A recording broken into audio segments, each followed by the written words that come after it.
اعوذ باللہ من الشیطان الرجیم بسم اللہ الرحمن الرحیم الحمد للہ رب العالمین بارئ الخلائق اجمعین الحمد لأہلہ والصلاة علی اہلہ الصلاة والسلام علی سید الانبیاء والمرسلین العبد المؤید الرسولنا المسدد المصطفى الأمجد الحبيب الأحمد النبي الأمي المكي المدني السراج المنير الكوكب الدري صاحب الوقار والسكينة المدفون بأرض مدينة سيدنا ونبينا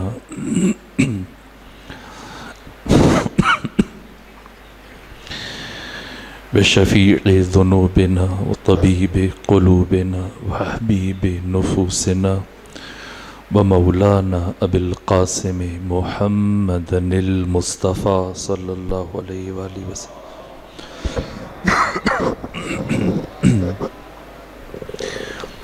وأهل بيته الأطيبين الأطهرين الأنجبين المأسومين المظلومين ورحمة الله على أحبابهم وأصحابهم وشيعتهم ومحبيهم ومواليهم أجمعين ولعنة الله على أعدائهم ومنكري فضائلهم وغاصبي حقوقهم من جوم عداوتهم إلى الآن ومن الآن إلى قيام يوم الدين وبعد يوم الدين أما بعد فقد قال حق سبحانه في القرآن بسم الله الرحمن الرحيم والعصر إن الإنسان لفي خسر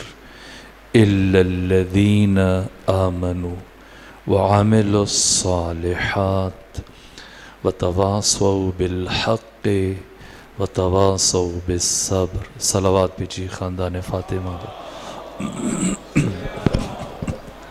خدا سبحان آپ سب کو اپنی حفظ و پناہ میں رکھے، حوادث روزگار سے محفوظ اور مامون رکھے، اور اللہ ہماری عبادات کو اور ہماری اطاعتوں کو، ہمارے صوم و صلات کو اپنی بارگاہ میں قبول فرمائے۔ دوسرا عشرہ ماہ مبارک رمضان کا شروع ہو چکا ہے، اور مجھے افسوس ہے کہ ہم بہت ساری چیزیں نہیں بیان کر پا رہے۔ خود جس طرح کل برادر بزرگوار نے متوجہ کیا کہ جناب خدیجہ سے متعلق، لیکن وقت بہت کم تھا اس لیے چند جملے عرض کر سکا۔ جناب خدیجہ کے علاوہ عالم اسلام کی دوسری عظیم الشان شخصیت جناب فاطمہ بنت اسد سلام اللہ علیہ، مجھے بھی احساس شرمندگی ہوگا کہ اگر میں دو جملے ان سے متعلق عرض نہ کروں، چونکہ ان کی بھی رحلت اور وفات ماہ مبارک رمضان کے پہلے عشرے میں ہوئی، لیکن قلت وقت کے باعث ان سے متعلق کچھ عرض نہ کر سکا تھا، بے ادبی۔ لیکن اب جب کہ جناب خدیجہ سے متعلق کچھ کلمات کل عرض کیے تو ایک دو جملے جناب فاطمہ بنت اسد کی بارگاہ میں، اور پھر کل جہاں پر اپنی بات کو چھوڑا وہیں سے آگے بڑھاتے ہیں۔ جناب فاطمہ بنت اسد سلام اللہ علیہ کے شرف کے لیے اتنا کافی ہے کہ رسول اسلام نے اپنی ساری زندگی میں آپ کو ماں کہہ کے بلایا۔ وقت آخر بھی جب مولا متقیان گریہ کرتے ہوئے محضر پیغمبر میں حاضر ہوئے اور پیغمبر نے استفسار کیا، علی کیا بات ہے، کیوں روتے ہوئے آ رہے؟ امیر المومنین نے بتایا کہ میری مادر گرامی کا انتقال ہو چکا۔ پیغمبر نے بھی گریہ کیا اور کہا، علی وہ صرف آپ کی ماں نہیں تھی، وہ میری بھی ماں تھی۔ بچپنے سے جناب فاطمہ بنت اسد نے 3 بیٹیاں ہیں، 4 بیٹے، 7 اولادیں، ان 7 پر پیغمبر گرامی اسلام کو مقدم رکھا ہے. کھانے میں سب سے پہلے جب تک جناب پیغمبر کھانے کی طرف ہاتھ نہیں بڑھاتے تھے، جناب ابو طالب اور فاطمہ بنت اسد سلام اللہ علیہما کی طرف سے اجازت نہیں تھی کہ کوئی بچہ کھانے کی طرف ہاتھ بڑھائے. دودھ اگر ایک پیالہ پڑا ہے دسترخوان میں، پہلے پیغمبر نوش کرتے تھے، پیتے تھے، اس کے بعد پھر باقی بچے نوش کرتے تھے. اسی طرح سے اگر کوئی اچھی چیز ہوتی تھی اور اس کی مقدار کم ہوتی تھی تو جناب فاطمہ بنت اسد اس کو الگ سے رکھ دیتی تھی، اور جب پیغمبر آتے تھے تو آپ کی خدمت میں پیش کرتی تھی.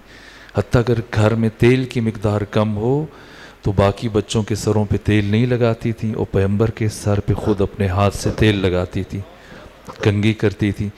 اپنے بچے اگر بوسیدہ لباس پہنے، اور پیغمبر اسلام کے لیے ہمیشہ کوشش کرتی تھیں کہ دھلا ہوا نیا لباس پیش کریں. یہاں تک کہ مؤرخین نے لکھا ہے، خود جریر طبری نے دوسری جلد میں یہ لکھا کہ پیغمبر گرامی اسلام جب مکہ سے مدینہ تشریف لے گئے تو دن کا کھانا اکثر اوقات میں جناب فاطمہ بنت اسد کے ہاں تناول کرتے تھے، اور دن میں وہیں استراحت کرتے تھے. یہ آپ کا معمول تھا اکثر و بیشتر. یہاں تک کہ واحد شخصیت ہیں جناب فاطمہ بنت اسد کے پیغمبر نے جن کے جنازے میں 70 تکبیریں پڑھی ہیں. آپ پیغمبر کی تاریخ اٹھا لیجئے، آپ کی سیرت، کسی صحابی کے جنازہ میں، کسی دوسری شخصیت کے جنازہ میں پیغمبر نے 70 تکبیریں ادا نہیں کی ہیں سوائے جناب فاطمہ بنت اسد کے. دوسرا کام، پیغمبر گرامی اسلام نے گھر سے لے کر قبرستان تک، محل دفن تک پا پیادہ سفر کیا، ننگے پاؤں چلے، پا براہنہ، جوتے اتار کے گئے. پھر سارے راستے میں جنازہ کبھی آگے سے اٹھاتے ہیں، کبھی پیچھے سے آ کے اٹھاتے ہیں، اور گریہ کرتے ہو جا رہے. اور آپ کی کیفیت یہ ہے کہ جب جنازہ پہنچا قبرستان میں تو خود اپنے ہاتھوں سے قبر تیار کی ہو چکی تھی، لیکن لاحق پیغمبر نے پہلی مرتبہ خود کھو دی. کسی شخصیت کے لیے پیغمبر نے اپنی حیات میں لاحد نہیں کھوتی سوائے جناب فاطمہ بنت اسد کے.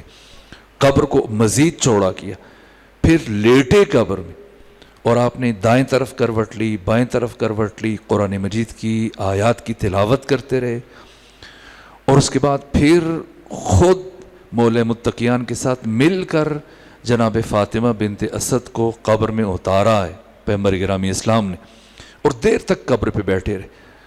اور یہاں تک کہ صحابہ منتظر تھے، لیکن پیغمبر بیٹھے ہیں. یہاں تک ایک مرحلے پہ پہنچ کے کہتے ہیں ابنوں کا ابنوں کے. تو بعد میں صحابہ کرام نے پوچھا کہ آپ کیا فرما رہے تھے؟ ابنوں کے، آپ کا بیٹا، آپ کا بیٹا، آپ کا بیٹا. تو پیغمبر نے فرمایا کہ قبر میں سب سے پہلے جناب فاطمہ بنت اسد سے جب اللہ کی وحدانیت سے متعلق سوال کیا گیا تو انہوں نے بتایا کہ اللہ میرا رب ہے. پھر میری رسالت سے متعلق پوچھا گیا تو بتایا کہ محمد میرے نبی ہیں. اور جب امام سے متعلق پوچھا گیا، ولی خدا سے متعلق پوچھا گیا، تو اب وہ شرم محسوس کر رہی تھی کس طرح سے اپنے بیٹے کا نام لے.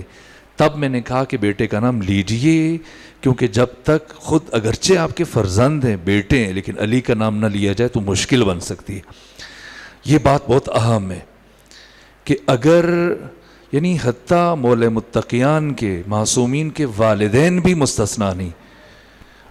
جناب حمزہ کا کتنا عظیم مقام ہے کہ آپ کو پہلی مرتبہ سید الشہداء کا خطاب دیا گیا، اور پیغمبر نے اہل مدینہ میں انصار کی خواتین سے یہ پیغام بھیجا کہ اپنے مردوں پر گریہ کرنے کے بجائے حمزہ سید الشہداء پر آنسو بہائیں.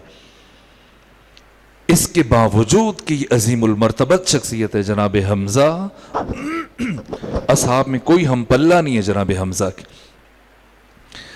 لیکن جنگ احد میں جب آپ کی شہادت ہوئی تو جس صبح میں آپ کی شہادت ہونی تھی میدان جنگ میں، رات میں پیغمبر نے بلایا جناب حمزہ کو اور خبر دی. منصوب ہے، آقا نے فرمایا اے حمزہ کل آپ شہید ہو جائیں گے. کہا صحیح ہے یا رسول اللہ، میرے لیے افتخار ہے، سعادت ہے۔ کہا حمزہ میں ایک امر کی نسبت خائف ہوں۔ کہ فرمائیں یا رسول اللہ۔ کہ میں اس نسبت خائف ہوں کہ کل جب آپ شہید ہوں گے اور آپ قبر میں جائیں گے تو آپ سے جہاں پر اللہ کی وحدانیت سے متعلق سوال کیا جائے گا، جہاں پر میری نبوت اور رسالت سے متعلق سوال کیا جائے گا، وہاں میرے بھائی علی ابن ابی طالب علیہ الصلوۃ والسلام کی امامت اور ولایت سے متعلق بھی پوچھا جائے گا۔ اور مبادا اگر آپ یہ اس سوچ میں پڑ جائیں کہ علی میرے بھتیجے ہیں، مجھ سے چھوٹے ہیں، اور آپ جواب دینے میں تأمل اور تاخیر سے کام لیں تو مبادا آپ کی آخرت خطرے میں پڑ جائے۔ تو جناب حمزہ نے کہا، عرض کیا یا رسول اللہ، کیا علی ابن ابی طالب کی ولایت اور امامت اللہ کی طرف سے نہیں ہے؟ کہ یقیناً اللہ کی طرف سے۔ تو جناب حمزہ نے عرض کیا یا رسول اللہ، جس اللہ کے حکم سے اپنے ایک بھتیجے کو اس کا نبی اور رسول مان لیا، اسی اللہ کے حکم سے اپنے دوسرے بھتیجے کو ولی اور امام مانتے ہوئے حمزہ کو کیا مشکل پیش آ سکتی ہے؟ لیکن سوال یہ کہ اگر حمزہ سید الشہداء جیسی برجستہ اور عظیم الشان شخصیت مولا متقیان کی ولایت کے جواب میں تأمل سے کام لے تو ان کی آخرت خطرے میں پڑ سکتی ہے جو سید الشہداء ہیں، اور جس مظلومانہ شہادت سے آپ شرف یاب ہوئے، تو پھر میری آپ کی اور باقی امت کی اکائیوں کی کیا حیثیت ہے؟ وہ مسئلہ جس کے اوپر ذرہ برابر۔ یہ جناب سیدہ فاطمہ بنت اسد سلام اللہ علیہ کے پیغمبر گرامی اسلام نے کفن میں آپ کو اپنا کرتا پہنایا اور آپ کے شرف کو بیان کیا، آپ کی عزت و مرتبت کو بیان کیا، تواریخ میں تفصیل کے ساتھ بیان ہے، اسی پر اکتفا کرتے ہیں۔ اور اب سورہ مبارکہ عصر سے متعلق مزید چند باتیں عرض کر کے وہ جو گفتگو کل دوست نے سوال کیا تھا اس پہ منتج کرتے ہیں اپنی بات کو۔ والعصر ان الانسان لفی خسر الا الذین آمنوا وعملوا الصالحات وتواصوا بالحق وتواصوا بالصبر۔ جس طرح سے لفظ سے والعصر کا مفہوم میں نے عرض کیا آپ کی خدمت میں، اسی طرح سے خود یہ سورہ بھی پورے قرآن مجید کا نچوڑ ہے،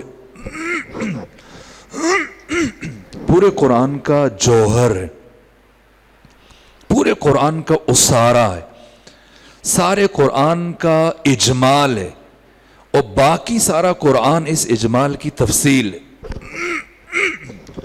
یہ سورہ منشور جہانی ہے بشریت کے لیے۔ یہ سورہ ایک طرف امام زمانہ کی عظمت اور جامعیت کا تعارف پیش کر رہے، دوسری طرف منتظرین کے اوصاف اور منتظرین کے لیے ایک منشور حیات بیان کر رہے۔ اس کے باوجود کہ مختصر ہے، لیکن سورہ عصر نے اس تاریخ انسانی کے مشکل ترین سوال کا جواب دیا۔ وہ سوال کہ جو بہت آسان سمجھا جاتا ہے لیکن اس دنیا کا سب سے مشکل سوال ہے، اور وہ سوال حیات انسانی ہے اور زندگانی یہ انسان کی حقیقت ہے۔ یہ سوال کہ جو دنیا کا ایسا سوال کہ آج تک دانشور اور فلسفی اس سوال کا جواب دینے سے عاجز ہے، مشکل سوال کائنات کا، وہ یہ کہ زندگی کیا ہے، زندگی کی حقیقت کیا ہے۔ یہاں پر میں ایک مثال عرض کیا کرتا ہوں، مثلا آپ دیکھیں شادی بیاہ میں یا خود ویسے آج کل جب آپ افطار کر رہے ہوتے ہیں، حتیٰ سحری کے وقت بعض افراد کی کوشش ہوتی ہے کہ وہ زیادہ کھا لیں تاکہ پھر سارے دن 16-17 گھنٹے تک انہوں نے بھوک برداشت کرنی ہے، تو چلیں اتنا کھا لیں کہ پھر دن بھر تک انہیں بھوک کا احساس کم ہو، اور پھر افطار کے وقت بھی چونکہ سارا دن بھوکا گزارا ہوتا ہے تو زیادہ۔ جب انسان پرخوری کر رہا ہوتا ہے، کوئی بچہ یا جوان، اور بزرگ دیکھتے ہیں کہ یہ مضر صحت ہے، اس کے لیے نقصان دہ ہے، تو آپ عام طور پر اپنے بچوں کو، جوانوں کو کیا کہتے ہیں؟ کون سا جملہ کہتے ہیں؟ کم کھائیے، اور کبھی کہتے ہیں کہ جینے کے لیے کھائیں، کھانے کے لیے نہ جئیں۔ لیکن کبھی اگر ہمارا بچہ یا نوجوان پلٹ کر ہم سے پوچھے کہ بتائیں، اگر ہم کھانے کے لیے نہ جئیں جیسے آپ کہہ رہے ہیں تو پھر ہم کس کے لیے جئیں؟ کیا ہم اس بچے یا نوجوان کے اس سوال کا جواب دے سکتے ہیں؟ بہت مشکل ہے، یہ مشکل سوال ہے۔ دنیا کے بڑے بڑے دانشور اور بڑے بڑے فلسفی کوشش کی انہوں نے اس سوال کا جواب دینے کی۔ خود ہارٹنگٹن، جس نے امریکہ کو نظم نوین جہانی کا نظریہ دیا، نیو ورلڈ آرڈر، امریکہ کو بتایا، اس 48 سالہ مایاناز فلسفی نے، کہ پچھلی صدی انگریزوں کی تھی، انہوں نے راج کیا، یہ صدی جو گزر چکی امریکہ کی ہے، اور یہ ہارٹنگٹن نے خبردار کیا امریکہ کے اکابرین اور ذمہ دار حکمرانوں کو، کہ آئندہ صدی اسلام کی ہے، اور اگر امریکہ یہ چاہتا ہے کہ مستقبل میں مسلمانوں کو اقوام عالم کی سرپرستی سے دور رکھے اور حکومت اسی طرح سے کرتا رہے، تو اسے ان خطوط پر عمل کرنا پڑے گا۔ جو نظریہ دیا اس کی تفاصیل آپ جانتے ہیں، نیو ورلڈ آرڈر، جس کی جزیات آپ کے علم میں۔ یہ ہارٹنگٹن، انہوں نے زندگی میں 2 سے 3 کتابیں لکھی، لیکن ان کی جس کتاب کو سب سے زیادہ پذیرائی ملی ہے وہ کتاب ہے دا میننگز آف لائف۔ اور اس کتاب کا آغاز ہارٹنگٹن نے اس جملے سے کیا، کہا کہ اکثر لوگ زندگی گزارتے ہیں، زندگی کیا ہے اور اس کی حقیقت کیا ہے یہ بہت کم لوگوں کو پتا ہے۔ اور پھر 850 صفحات میں ہارٹنگٹن نے اس ایک سوال کا جواب دینے کی کوشش کی، لیکن کتاب کے اختتام پر پڑھنے والا محسوس کرتا ہے کہ خود جناب ہارٹنگٹن حیران ہیں، پریشان اور سرگردان ہیں، کسی نتیجے تک نہیں پہنچ سکے، چونکہ یہ ان کی بس کا کام نہیں۔ نہ صرف ہارٹنگٹن، اب طول تاریخ کے بڑے بڑے فلسفی اور سائنسدان ان کے اظہار عجز اور ناتوانی کو تاریخ کے اوراق پہ پڑھ سکتے ہیں۔ کیلیفورنیا کی رصدگاہ کے ڈائریکٹر ڈاکٹر ایٹکن، جب ان سے یہ کہا گیا کہ آپ ہمیں حیات انسانی اور کائنات سے متعلق بتائیں، تو انہوں نے یہ جواب دیا کہ کائنات اس طرح سے مرتب ہوئی کہ نہ اس کا پہلا ورق ہمارے سامنے ہے اور نہ اس کا آخری ورق ہمارے سامنے ہے، ہم اس کائنات کے بارے میں کیا بتا سکتے ہیں؟ اور سر جیم جینز، جب ان سے یہی سوال پوچھا گیا تو انہوں نے کہا کہ ہم اس کائنات کی اور حیات انسانی کی حقیقت مطلقہ سے بے خبر ہیں،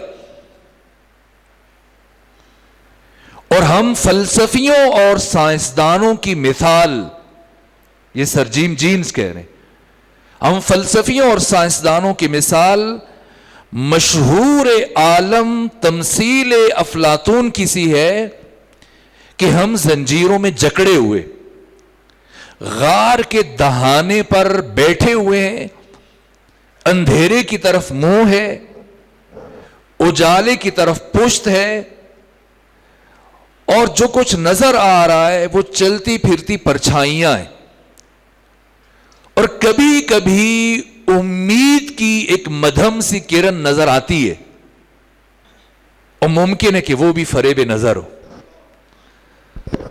یہ سر جیم جینز نے اعتراف کیا، اور مادیت کے امام ہیگل نے اس سوال کے جواب میں بتایا کہ ہم حیات انسانی اور اس کائنات کی عقدہ کشائی سے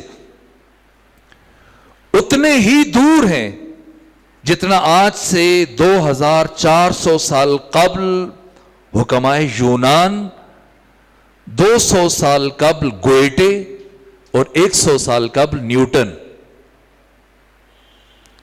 اور یہ نیوٹن ہے جو خود کہتے ہیں کہ میں یہ جانتا ہوں کہ میں کچھ نہیں جانتا، اور یہ سر فرانسس جنگہزون ہے جو کہتے ہیں کہ میں سمندر کے ساحل پر بیٹھا ہوا سیپیاں چن رہا ہوں، موتی کا پتہ نہیں۔ ارسطو نے کیا کہا؟ افلاطون نے کیا کہا؟ ہر ایک نے اپنے عجز اور ناتوانی کا اظہار کیا. یہ مشکل سوال ہے. حیات انسانی، حقیقت انسان اور ماہیت انسان اور اہداف اور مقاصد حیات انسانی اور منشور بشر. سائنسدان تو ان کا حیطہ ادراک محدود ہے فلسفی کی نسبت، اور فلسفیوں نے بھی اظہار عجز و ناتوانی کیا. اس کا جواب یا قرآن نے دیا، یا پیغمبر گرامی اسلام نے، یا علی نے دیا، یا علی کے 11 بیٹوں نے دیا. اس لیے کہ یا خدا جانتا ہے حقیقت انسان کو جس نے انسان کو خلق کیا، یا وہ اللہ کے علم اور قدرت کے مظہر وہ 14 علماء جو خود شاگرد پروردگار ہیں.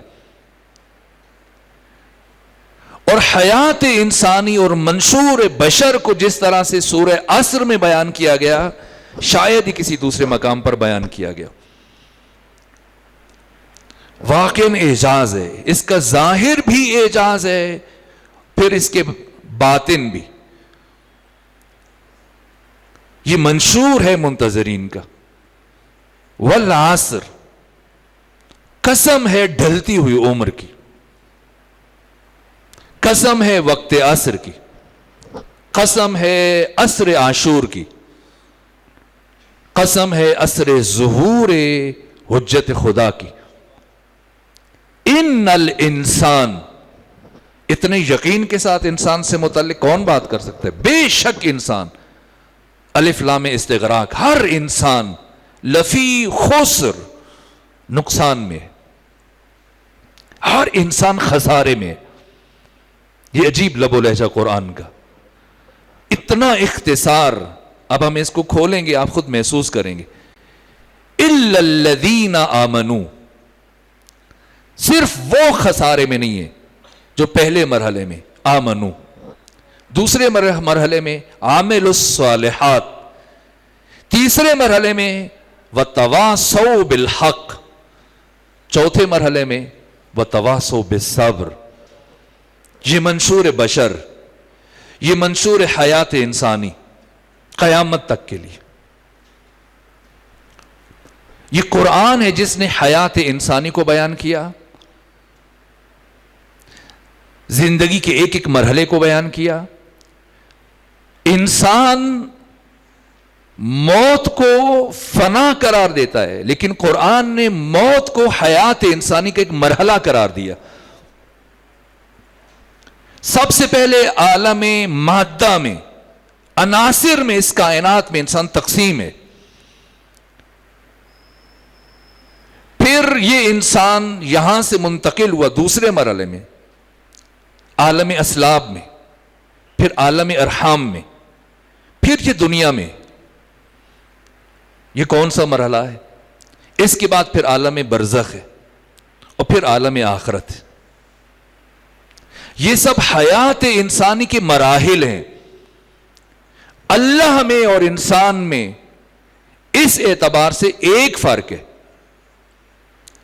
اللہ ازلی بھی ہے، ابدی بھی ہے،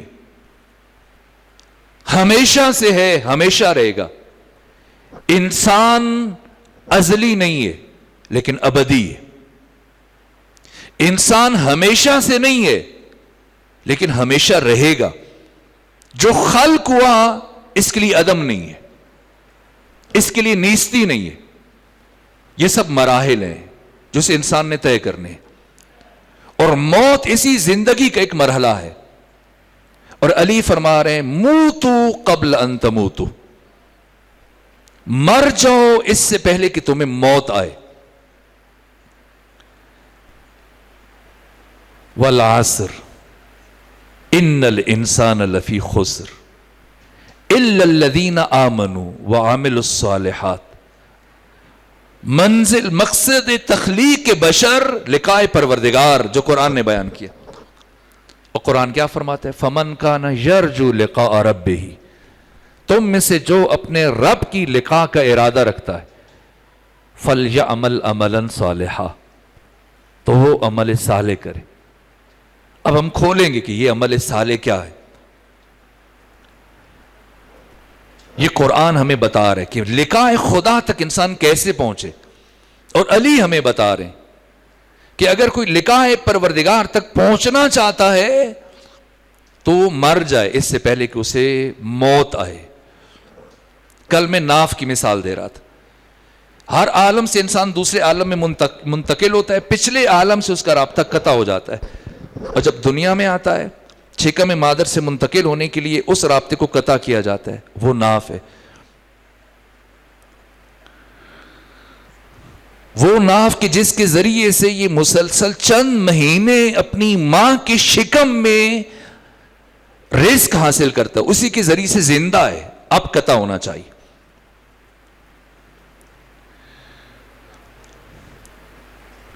اور جب اس دنیا میں 50 60 سال 70 سال گزارنے کے بعد, جس طرح سے پیغمبر گرامی اسلام فرماتے ہیں کہ اعمار امتی بین 60 الی 70 واقل یتجاوزها, پیغمبر فرماتے کہ میری امت کے افراد کی عمریں 60 سے 70 سال تک ہیں, اور بہت کم ہے جو کوئی اس سے تجاوز کرے. پس ہم زندگی, انسانی زندگی سے متعلق کل امام رضا کا میں نے قول نقل کیا تھا, یا پرسوں 62 نمبر جلد بحر الانوار سے پہلے 25 سالوں کے متعلق امام نے الگ گفتگو کی ہے, اور پہلے 35 سالوں سے متعلق, اور آخری 25 سالوں سے متعلق, 35 سال سے لے کے 60 سال تک. ادھر پیغمبر گرامی اسلام فرما رہے کہ ایک انسان میری امتی کی جو عمر ہے عام طور پر, ورنہ شاذ و نادر کسی سے تجاوز کرے, وہ 60 سے 70 سال ہے, اور ممکن ہے کہ کوئی اس سے پہلے چلا جائے. سو اس عرصے میں انسان نے اپنی تخلیق کے مقصد تک پہنچنا ہے. کیسے پہنچے؟ علی بیان فرما رہے, مر جاؤ اس سے پہلے کہ تمہیں موت آئے.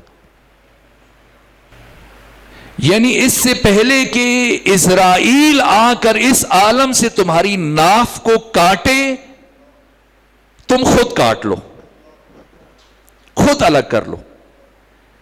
اس لیے کہ اگر اسرائیل کے ہاتھ سے تمہاری موت ہوئی تو پھر بڑی تکلیف ہوگی. یہ تلقین کیوں پڑی جاتی ہے قبر میں؟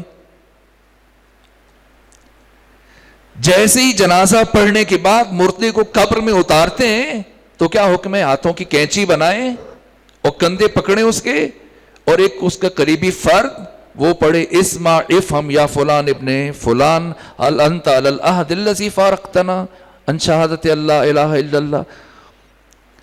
اسمع افہم یا سید ارتضا, اے ارتضا سن اور سمجھ, هل انت علی العہد الذی فارقتنا, کیا تو ابھی تک اس عہد پر باقی ہے جس پر ہمیں چھوڑ کے گیا تھا؟ یہ جو آپ نماز سے پہلے کھڑے ہو کر آذان کہتے ہیں, شہادتین پڑھتے ہیں, فرشتے پوچھتے ہیں کیا ابھی تک اس عہد پہ باقی ہے جو کلمہ پڑھتے ہو, الشہادت اللہ الہ الا اللہ, اور پیغمبر کی نبوت پر اور ائمہ کی امامت پر؟ تو یاد کرو, اذا آتان الملکان المقربان, جب 2 فرشتے ابھی تمہارے پاس آئیں اور تم سے سوال کریں من ربک, فقل فی جوابہما اللہ جل جلالہ ربی, تو جو 2 فرشتے آ کے پوچھیں کہ تمہارا رب کون ہے, بتانا اللہ جل جلالہ میرا رب ہے, اور محمد میرے نبی ہیں, علی میرے امام ہیں, حسن میرے امام ہیں, حسین میرے امام ہیں, ایک ایک امام کا نام. یہ کیوں بار بار 2 مرتبہ؟ اور پھر حکم ہے کہ جب سب قبر میں دفن کر کے چلے جائیں, مٹی ڈال دیں, اب پھر کوئی اور فرد بیٹھے قریبی اور وہ اکیلے, باقی سب چلے جائیں, دوبارہ تلقین پڑے. کیوں پڑھی جا رہی ہے؟ فلسفہ تلقین کیا ہے؟ ساری زندگی مگر نہیں پڑھتا تھا لا الہ الا اللہ, علی کا نام لیتا ہے, پیغمبر کا نام لیتا ہے. اس لیے کہ جب اسرائیل اس دنیا سے ہماری ناف کاٹنے کے لیے آتا ہے تو یہ اتنا تکلیف دہ مرحلہ ہوتا ہے. سکرات موت کے وہ لمحات, حالت احتضار میں جب انسان جسم و روح الگ ہو رہے ہوتے ہیں, کہ ایک مرتبہ ایسے لگتا ہے کہ کسی نے آسمان سے اٹھا کے زمین پہ پھینک دیا اور سب کچھ بھول جاتا ہے. اس لیے حکم تذکر کرو، یاد دہانی کرواؤ کہ بہت بڑی مشکل مرحلے سے گزرا ہے. اس لیے علی فرما رہے اس سے پہلے کہ اسرائیل آئے اور وہ تمہیں اس دنیا سے زبردستی الگ کرے، اس کے آنے سے پہلے خود تم کو الگ کرو، اپنے آپ کو الگ کرو. تخففوا تلحقوا کا بھی یہی مطلب ہے، اور موتوا قبل ان تموتوا کا بھی یہی مطلب ہے.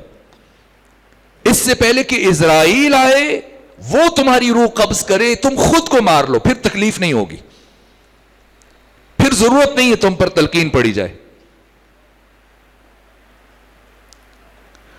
کیسے خود کو مار سکتا ہے؟ قرآن کی کچھ داستانیں ہیں کہ قرآن کہانیوں کی کتاب نہیں ہے، قرآن انسان کو جگانے کے لیے. آپ یہ داستان جو جناب ذوالقرنین سکندر کی اور جناب خضر کی پڑھی آپ نے. بعض جوانوں بچے پھر مشکل ہو جاتے، ایک تو افطار کا وقت بھی قریب ہوتا ہے اور پھر زیادہ ثقیل گفتگو ہو تو مشکل ہوتا ہے. تو میں اب نتیجہ دے دیتا ہوں اس داستان سے، بہت تفصیلی ہے، میں خلاصہ کرتا ہوں. ذوالقرنین سکندر نبی نہیں تھے، بادشاہ تھے. 200 سال انہوں نے زندگی کی. 2 دفعہ انہیں مارا گیا، پھر زندہ ہوئے. 2 صدیاں زندگی گزارنے کے بعد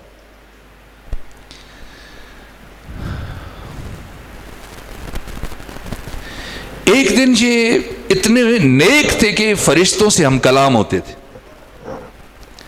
ایک فرشتہ اور ایک ملک ان کے پاس آیا اور گفتگو ہو رہی تھی. تو ذوالقرنین سکندر نے پوچھا کہ اہل زمین کی عبادت تو تمہارے سامنے ہے، مجھے بتاؤ تم اہل آسمان کیسے عبادت کرتے ہو اللہ کی؟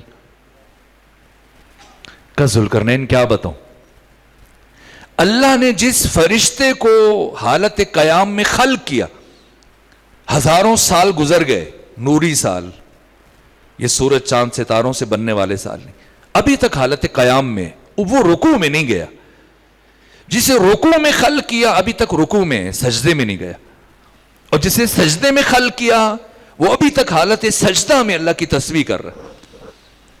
ذوالقرنین نے سنا تو بہت گریہ کیا، حسرت کی کاش ہمارے بھی اتنی عمر ہوتی، زندگی ہوتی، اتنا جیتے کہ ہم بھی اللہ کی عبادت کو کچھ حق ادا کر سکتے.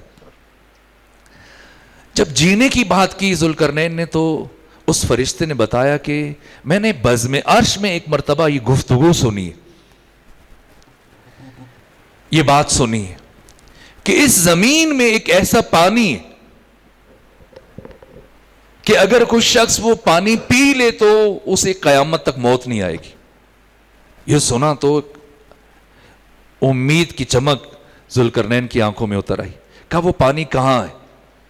کہ بس میں نے اتنا سنا تھا کہ مشرق کی سمت کچھ ظلمات ہیں، تاریکیاں، ان میں اللہ نے اس پانی کو پنہان قرار دیا، مخفی قرار دیا، یہ آب حیات. رخصت ہوا فرشتہ اور بڑے بڑے علماء دانشور ملک کے سب کو اکٹھا کیا ذوالقرنین نے اور کہا مجھے اس سے متعلق بتاؤ. کوئی نہیں بتا پایا. وہ جو امید کی شمع روشن ہوئی تھی پھر بجھنے لگی. یہاں تک کہ ذوالقرنین نے جب مایوس پریشان ہو کے بیٹھ گیا علماء سے ملاقات کے بعد، تو تیسرے دن ایک نبی کی نسل میں سے جوان وہ آیا کہ پریشان ہو، میں تمہیں بتاتا ہوں. مشرق کی سمت کچھ ظلمات ہیں اور تقریباً انہوں نے بیان کیا آپ اس طرف سفر کرو گے، یوں کچھ بیان کیا، رہنمائی کی، وہاں پر تم کوشش کر کے پانی تلاش کر سکتے ہو. ذوالقرنین نے 12,000 کا لشکر خود لیا، 12,000 افراد خضر کی سرپرستی میں دیے. میں واقعات نہیں بیان کرتا، لیکن اب بیان کر رہا ہوں تاکہ جو پیچیدہ جہاں سے ہم نے بات شروع کی تھی اس کا نتیجہ دیں اور کل سے ہم دوسرے مرحلے امام زمانہ کی شخصیت کے بعد مدینہ فاضلہ اور آپ کے ظہور کی علامات سے متعلق بات کر سکیں. چلے اور اپنا نائب معین کیا کہ اگر ہم 1 سال تک واپس آ گئے تو ٹھیک، اگر واپس نہ آئے تو تم حکومت کرنا، پھر تم ہی یہاں کے بادشاہ قرار پاؤ گے. اب چلے اور اس سفر میں جب اس نقطے پر پہنچے جہاں سے تاریکیوں کا آغاز ہو رہا تھا، تو اب یہ کہ ان تاریکیوں میں ملاقات کیسے ہو. تو ذوالقرنین نے ایک پتھر دیا خضر کو، کہا یہ پتھر ہے، جب تم اس کو کسی سخت چیز سے ٹکراؤ گے تو اس سے ایک روشنی پیدا ہوگی اور آواز اٹھے گی، اس روشنی کو دیکھ کر آواز پہ ہم سب جمع ہو جائیں. ایسے ہی ہوتا تھا، جب بھی انہوں نے ملاقات کرنی ہوتی تھی وہ پتھر ٹکراتے اور پوچھتے جناب ذوالقرنین بھئی وہ پانی ملا؟ نہیں ملا. نہیں ملا. کچھ افراد اسی سفر میں چل بسے، یہاں تک کہ ایک مرتبہ جناب خضر نے ذوالقرنین سے ملاقات کی غرض سے وہ پتھر پھینکا، لیکن وہ پتھر جا کے کسی پانی میں گرا. پانی میں گرا تو یہ بھول گئے کہ میں نے ذوالقرنین سے ملنے کے لیے پتھر پھینکا ہے. تو پیاس لگی ہوئی تھی، پانی پیا، پھر غسل بھی کیا، اور پھر وہ اٹھایا پتھر، چل پڑے. کچھ پانی اٹھایا، رستے میں مشق پڑی اور رستے میں پیتے رہے، یہاں تک کہ آگے پہنچ کر پھر انہیں خیال آیا کہ میں نے تو ذوالقرنین سے ملنا تھا. پھر پتھر کیا، اکٹھے ہوئے تو پوچھا کہ پانی کا. تب جناب خضر کو یاد ہے، کہاں ایک ایسا پانی تھا جو شہد سے زیادہ شیرین تھا،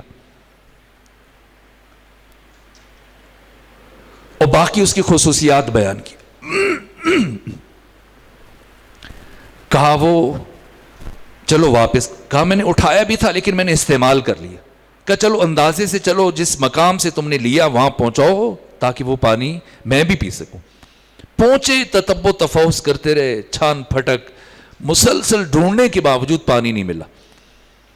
تھک ہار کے ذوالقرنین نے کہا خضر یہ سارا سفر تمہارے لیے تھا کہ میں نے اس پانی کے حصول کے لیے اتنا کچھ کیا، میں محروم رہ گیا اور تمہیں وہ پانی مل گیا. اب بتاؤ کیا کریں، آگے جائیں یا واپس اپنے ملک جائیں؟ کہ ذوالقرنین تمہاری مرضی ہے. کہ میری خواہش ہے کہ ہم دیکھیں کہ ان تاریکیوں کے بعد پھر کیا مراحل ہیں. چل پڑے، اور جب چلے تاریکیوں کے اختتام پر حیات القلوب میں علامہ مجلسی نے بالتفصیل بیان کیا. اگر میں بیان کروں اس پورے واقعے کو تو شاید 2 سے 3 گھنٹے چاہیے، لیکن میں آپ کو نتیجہ عرض کرنا چاہ رہا ہوں. یہاں پر جیسے صبح کے وقت روشنی نمودار ہوتی ہے، ایسی روشنی نمودار ہوئی، اور ایک بہت بڑا محل دیکھا. جناب ذوالقرنین نے خضر سے پوچھا یہ کیا ہے؟ کہا آپ جا کے دیکھ لیں. ذوالقرنین گئے، سب سے پہلے ان کی دیکھا تو ایک بہت طویل سریہ نصب ہے اس محل کے اندر، جس پر ایک پرندہ بیٹھا ہے. اور جیسے ہی وارد ہوئے اس پرندے نے ذوالقرنین سے استفسار کیا، اے ذوالقرنین کیا اللہ کی اتنی وسیع کائنات تمہارے لیے کم پڑ گئی تھی کہ تو ایسی جگہ آ پہنچا ہے جہاں پر آج سے پہلے نہ کوئی جن آیا تھا نہ کوئی انسان آیا تھا؟ پریشان ہوئے، دہشت زدہ ہو کر پریشان ہو، مجھے میرے سوالوں کے جواب دو. 6 سوال کیے، جن میں سے 3 کا سوال نفی میں دیا ذوالقرنین نے، 3 کا اس بات میں جواب دیا. وقت نہیں ہے عرض کر دیتا. اس کے بعد پھر موڑے ذوالقرنین، دیکھا اوپر کی طرف کچھ زینے جا رہے ہیں. پہنچے ذوالقرنین، دیکھا کہ ایک شخصیت کرسی پر تشریف فرما ہے، ان کے سامنے ایک میز ہے، اس کے اوپر کچھ رکھا ہے، اور بغیر ذوالقرنین کی طرف دیکھے انہوں نے ذوالقرنین سے گفتگو شروع کی، لیکن پلک نہیں جھپک رہے. ذوالقرنین نے تعجب سے پوچھا آپ کون ہیں؟ کہ میں اسرافیل ہوں. کہا پلک کیوں نہیں جھپک رہے؟ کہا امر الہی کا منتظر ہوں کہ جب حکم خدا آ جائے، سور پھونکنے کا حکم دے تو ایک لمحے کی بھی تاخیر نہ ہو اور کائنات کی بساط کو لپیٹ دیا جائے. اب یہاں کچھ گفتگو ہوئی، میں اس کو بھی چھوڑ رہا ہوں. آخری بات نتیجہ عرض کرنا چاہتا ہوں تاکہ مولا متقیان کا جملہ سمجھ لیں. ذوالقرنین سکندر کو وقت رخصت جناب اسرافیل نے ایک پتھر دیا کہ یہ لیتے جاؤ. انہوں نے سمجھا شاید تحفہ دیا ہے. لے آئے, نیچے پہنچے تو سوچنا شروع کر دیا کہ مجھے کیوں دیا, اور آ کر جناب خضر سے پوچھا کہ یہ مجھے اسرافیل نے پتھر کیوں دیا. کہا آپ کون سے پوچھنا چاہیے تھا؟ کہا میں وہاں حواس باختہ تھا, دہشت زدہ تھا, آپ بتا دیجئے. اس بات کو سمجھانے کے لیے جناب خضر نے کہا پھر ایک ترازو کا انتظام کرو. ترازو لشکر والوں کے پاس موجود تھا اثاثے میں, سامان میں. کہا اس پتھر کو ایک پلڑے میں رکھو. رکھا گیا. کہا دوسرے پلڑے میں اور پتھر لا کے رکھو. رکھے گئے, لیکن عجیب بات یہ تھی کہ یہ ایک پتھر وزنی اور باقی پتھر لا کے رکھے جا رہے ہیں وہ ہلکے, اور یہ چھوٹا پتھر ان تمام بڑے پتھروں سے زیادہ وزن ہے. یہ پلڑا بھاری ہے, جھکا ہوا ہے, وہ پلڑے اٹھے ہوئے. یہاں تک کہ جب کوئی جگہ نہیں بچی دوسرے پلڑے میں تو خضر نے پوچھا ذوالقرنین آپ کو کچھ سمجھ آئی ہے؟ کہ نہیں, میری حیرت بڑھ رہی ہے. اس وقت جناب خضر نے ایک مٹھی مٹی کی بھری اور مٹھی بھرنے کے بعد اس ایک پتھر پر ڈالی, یہاں تک کہ وہ پتھر ڈھک گیا. اب مٹی ڈلنے کے بعد وزن بڑھنا چاہیے تھا نا, لیکن وزن کم ہو گیا اور یہ پلڑا اٹھ گیا. کہ سمجھ آئیے کہ خضر میری حیرت اور بڑھ چکی ہے. کہ اے ذوالقرنین سکندر, اسرافیل نے یہ نقطہ تمہیں سمجھانے کے لیے پتھر دیا کہ جب انسان دنیا میں آتا ہے اور ہوش سنبھالتا ہے تو اس کی خواہشات کا سفر شروع ہو جاتا ہے اور بڑھتا ہی جاتا ہے اور کہیں پر رکنے کا نام نہیں لیتا. جیسے مجھے مرحوم اظہر حسن صاحب کی بات یاد آتی. وہ کہتے ہیں کہ ایک شخص اپنے بیٹے کو لے گیا کسی وزیر کے پاس اور کہا کہ اگر آپ میرے بچے کو کلرک بھرتی کروا دیں تو آپ کی مہربانی ہوگی. تو انہوں نے بھرتی کروا دیا. اس وزیر نے کہا آپ خوش ہیں, آپ ہم سے راضی ہیں؟ تو کہا راضی تو ہیں, آپ نے نیکی کی ہے, لیکن اگر آپ اسے مثلاً SHO لگوا دیتے تو ہمیں زیادہ خوشی ہوتی, زیادہ پیسے آ جاتے. تو لگوا دیا. کہ اب راضی ہیں؟ کہ راضی تو ہیں, اگر مثلاً یہ DSP بن جاتا تو اور اچھی بات تھی. کرا کے راضی ہیں؟ راضی تو ہیں, لیکن اگر یہ IG بن جاتا مثلاً تو زیادہ اچھا تھا. IG بنا دی, اب خوش ہیں؟ کہ مثلاً اب خوش تو ہیں, لیکن اگر آپ مہربانی کر کے اسے چیف منسٹر بنا دیں. وہ چیف منسٹر بنا دیا. اب راضی ہیں؟ راضی تو ہیں, لیکن کاش اگر یہ پرائم منسٹر بن جاتا تو. پرائم منسٹر بنا دیا. اب راضی ہیں؟ کہاں راضی ہیں, لیکن اگر آپ کوشش کریں یہ پریزیڈنٹ بن جائے. پریزیڈنٹ بنا دی. اب راضی ہیں؟ کہاں, ہم آپ کے شکر گزار ہیں, ممنون احسان ہیں, لیکن کاش اگر آپ یہ اس کے پاس اس براعظم کی حکومت کنٹرول اس کے پاس آ جائے. آ گیا. اب راضی ہیں؟ کہ نہیں, اگر 7 براعظم اچھا مل گئے. اب راضی ہیں؟ کہ کاش کسی طرح سے جنت دے دی جائے اس کے کنٹرول میں. کہ فرض کیجئے جنت مل گئی. اب راضی ہیں؟ کہ نہیں, جہنم بھی ہونی چاہیے. کہ کیوں؟ انہوں نے تشبیہ دی, عمدہ تشبیہ ہے, اس لیے عرض کر رہا ہوں. وہ کہتے ہیں کہ انسان کی خواہشیں کیوں ختم نہیں ہوتی؟ کہ اس لیے کہ انسان کی خواہشات کا مرکز ہے دماغ, اور یہ نامراد ایک الٹا پیالہ ہے, اور الٹے پیالے میں اگر آپ پورا سمندر بھی اونڈھیل دیں تب ہی خالی رہتا ہے, بھرتا نہیں. بچپن میں ایک مثلاً چھوٹی گاڑی, وہ کار کھلونے کے طور پہ لی, بڑے ہوئے تو پھر ایک کار لے لی, خرید لی, تو اب تھوڑے عرصے کے بعد جی چاہا کہ تھوڑی اور بڑی ہو جائے. کار ضرورت کے لیے کافی تھا, پھر دیکھا اور بڑا ہو جائے. بڑھاتے بڑھاتے خواہشیں نہیں رک رہی.